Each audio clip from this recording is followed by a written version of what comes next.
प्यारे विद्यार्थियों, स्वागत है आपका हमारे राजस्थान एग्ज़ाम यूट्यूब चैनल पर। तो कैसे हो आप लोग? आई होप कि सब अच्छे होंगे और अपनी पढ़ाई में मस्त होंगे। तो आज हम बात करने वाले हैं राजस्थान की मृदा के बारे में। राजस्थान की मृदा के बारे में आज हम अध्ययन करेंगे, विस्तार से करेंगे, शॉर्ट मेथड से करेंगे, है ना, और याद करेंगे। ठीक है, तो चलो आगे बढ़ते हैं हम।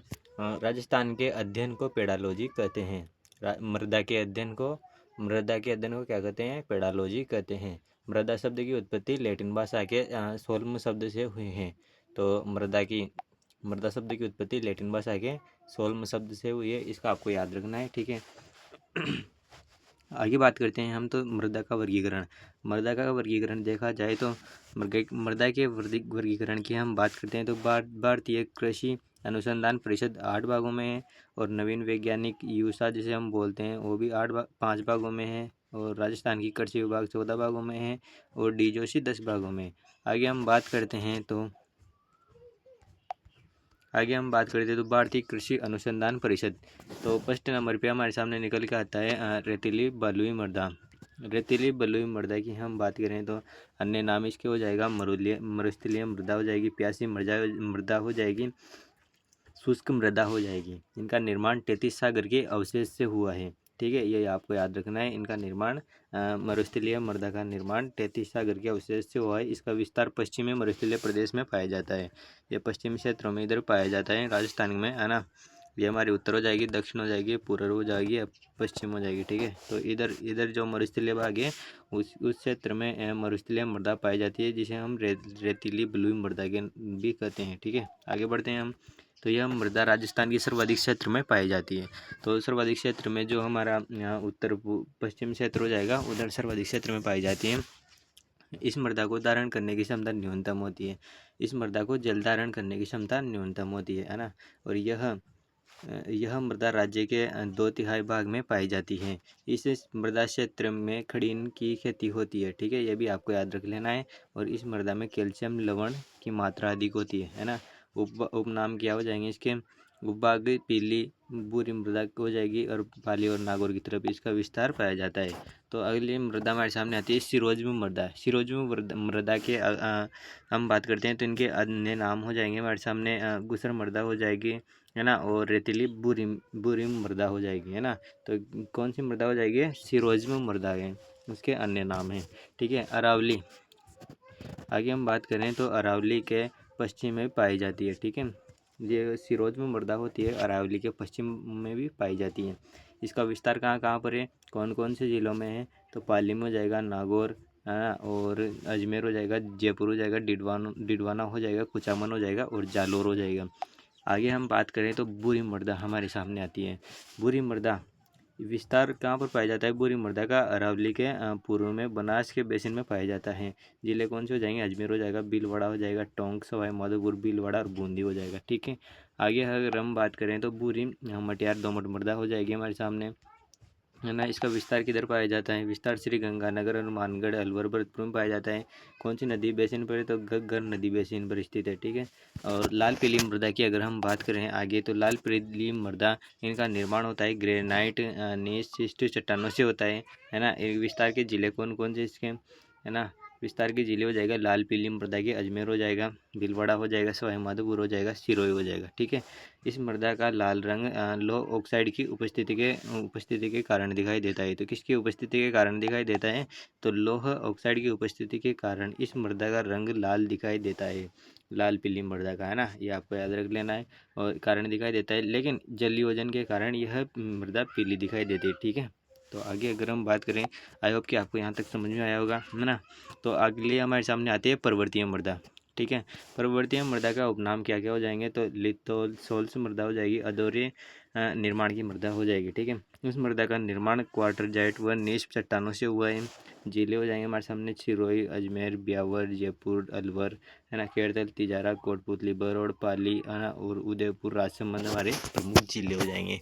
ठीक है, आगे हम बात करें तो इसका विस्तार अरावली प्रदेश में पाया जाता है।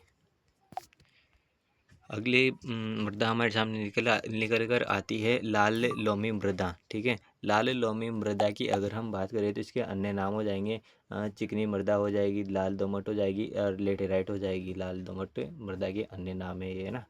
इसका निर्माण पाया जाता है कायांतरित व स्फटिकीय चट्टानों से, है ना, नदी बेसिन माही नदी से, और यह मृदा दक्षिण राजस्थान में पाई जाती है। ठीक है, लाल लोमी मृदा कहाँ पर पाई जाती है? यह मृदा दक्षिणी राजस्थान में पाई जाती है। फसल कौन कौन सी होती है उधर? तो मक्का चावल हो जाएंगे ना। लो ऑक्साइड के कारण यह मृदा लाल दिखाई देती है। ठीक है, ये भी आपको याद रख लेना है, इम्पोर्टेंट फैक्ट है ना। तो लो ऑक्साइड के कारण यह मृदा लाल दिखाई देती है। विस्तार जयपुर उदयपुर हो जाएगा, सलूम्बर हो जाएगा, डूंगरपुर हो जाएगा, बांसवाड़ा हो जाएगा। अब हमारे सामने अगली जो मृदा आती है वो मिश्रित लाल काली मृदा हो जाएगी। ठीक है, मिश्रित लाल काली मृदा की अगर हम बात करते हैं तो अरावली के दक्षिण की लाल व मालवा पठार की काली मृदा के मिश्रण से इसका निर्माण हुआ है। तो किसके मिश्रण से इसका निर्माण हुआ है? तो वो हो जाएगा लाल मृदा व मालवा पठार की काली मृदा के मिश्रण से हुआ है। फसल कौन सी हो जाएगी? अफीम हो जाएगी, मक्का हो जाएगी, कपास हो जाएगी। इसका विस्तार पाया जाता है मिश्रित लाल काली मृदा का विस्तार पूछे अगर आपसे तो इसका विस्तार हो जाएगा चित्तौड़गढ़ हो जाएगा, भीलवाड़ा हो जाएगा, है ना, प्रतापगढ़ हो जाएगा, पूर्वी उदयपुर हो जाएगा, डूंगरपुर हो जाएगा और बांसवाड़ा हो जाएगा। ये आपको याद कर लेना है। ठीक है, आगे अगर हम बात करते हैं तो मध्यम काली मृदा, वर्टिसोल्स मृदा जिसे हम कहते हैं, तो कई बार पूछ लिया जाता है कि मध्यम काली मृदा को अन्य किस नाम से जाना जाता है, तो आपको वहाँ पर बताना है कि वर्टिसोल्स मृदा भी कहते हैं। इसका उपनाम क्या है?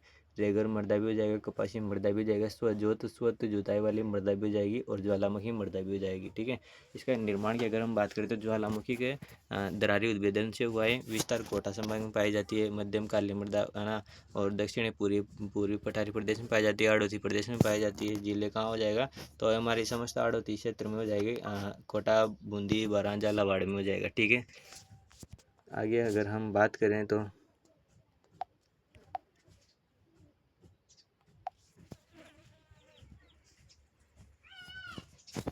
थोड़ा टेक्निकल इश्यू है ना। आगे अगर हम बात करते हैं तो कहाँ पर पहुँच गए थे हम?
तो यहाँ से अगर हम बात करें तो मध्यम काली मृदा वर्टिसोल जिसे हम रेगर मृदा, कपासी मृदा, स्वत जुताई वाली और ज्वालामुखी मृदा भी कहते हैं। निर्माण ज्वालामुखी के दरारी उद्भेदन से हुआ है। विस्तार कोटा संभाग, दक्षिणी पूर्वी पठारी क्षेत्र, अड़ोती क्षेत्र जिसे हम कोटा, बूंदी, बाराजा, लवाड़ भी कहते हैं, है ना, उधर पाया जाता है। यह मृदा कपास के लिए सर्वाधिक उपयुक्त है ना, और इस मृदा में नमी धारण करने की क्षमता भी अधिक होती है। तो ये आपको याद रख लेना है। सिंचाई की कम आवश्यकता वाली नदी होती है। ये न्यूनतम विस्तार वाली मृदा भी होती है। ठीक है, ये आपको याद रख लेना है। अगली हमारे सामने निकल के आती है जलोढ़ मृदा। जलोढ़ मृदा के उपनाम क्या क्या है? तो कांप हो जाएगा, कछोर हो जाएगी, दोमट हो जाएगा। इसका विस्तार पूर्वी मैदान में पाया जाता है। जिले डीग हो जाएगा, भरतपुर हो जाएगा, धौलपुर, करौली, सवाई माधोपुर, दौसा, अलवर और जयपुर हो जाएगा हमारे सामने। ठीक है, जलोढ़ मृदा की अगर हम बात करें तो ये सबसे इम्पोर्टेंट हो जाएगी। यह सर्वाधिक उपजाऊ मृदा है। जलोढ़ मृदा कौन सी मृदा है? सर्वाधिक उपजाऊ मृदा है। ये आपको याद रख लेना है। इसका निर्माण नदियों द्वारा लाए गए अवसादों के निक्षेपण से निर्मित होता है। जलोढ़ मृदा के प्रकार भी आपको याद रखने हैं, खादर और बांगर। खादर को जिसे हम कहते हैं नवीन जलोढ़, बांगर को कहते हैं पुरानी जलोढ़। ठीक है, अब लवणीय मृदा की हम बात करते हैं तो लवणीय मृदा के उपनाम हो जाएगा हमारे सामने। लवणीय मृदा के उपनाम रेह, ऊसर, कलर और बंजर हो जाएगा। ठीक है, ये आपको याद रखना है। तो इसके विस्तार की हम बात करें तो यह बाड़मेर, बालोतरा, जालौर, पाली की तरफ पाई जाती है। लवणीय मृदा, और मृदा में लवणीयता और क्षारीयता की कमी को समस्या को दूर करने के लिए जिप्सम का प्रयोग करते हैं। तो इसमें जो लवणीयता होती है, क्षारीयता होती है, तो उस समस्या को दूर करने के लिए इसमें जिप्सम का प्रयोग करते हैं। आगे हम बात करते हैं तो पश्चिमी राजस्थान में लवणीयता की समस्या अधिक है। ठीक है। मृदा का नवीनीकरण, वर्गीकरण, वैज्ञानिक। आगे हम बात करते हैं तो एंटीसोल्स जलवायु शुष्क व अर्धशुष्क है, इसका विस्तार पश्चिम राजस्थान है। एरिडीसोल्स जलवायु शुष्क व अर्धशुष्क है, इसका विस्तार अरावली के पश्चिम में राजस्थान भांगड़ क्षेत्र में होता है। इसके उपकरण ओरोथिड हैं। ठीक है। एंटीसोल्स मृदा की हम बात करते हैं। एंटीसोल्स के जलवायु उपाद्र, अर्धशुष्क से आर्द्र, इसका विस्तार अरावली क्षेत्र है। आगे अगर हम बात करते हैं हमारे सामने निकल के आती है अब अल्फीसोल्स उपकरण, जो कि क्या है, उस्टोकैप्ट से हैं। जलवायु आर्द्र, उपार्द्र, आर्द्र पाई जाती हैं। आगे अगर हम बात करते हैं तो ये इसका विस्तार पूर्वी मैदान में हो जाएगा, है ना। और यह सर्वाधिक उपजाऊ मृदा है। उपकरण हेल्प स्टाल्फ से, है ना। आगे अगर हम बात करते हैं तो वर्टिसोल्स भी अपने आप में एक महत्वपूर्ण है मृदा का प्रकार। जलवायु अति आर्द्र, उप आर्द्र, जो मतलब आर्द्र, अति आर्द्र भाग में पाई जाती है। इसका विस्तार हाड़ौती, दक्षिणी पूर्वी पठार में पाया जाता है ना।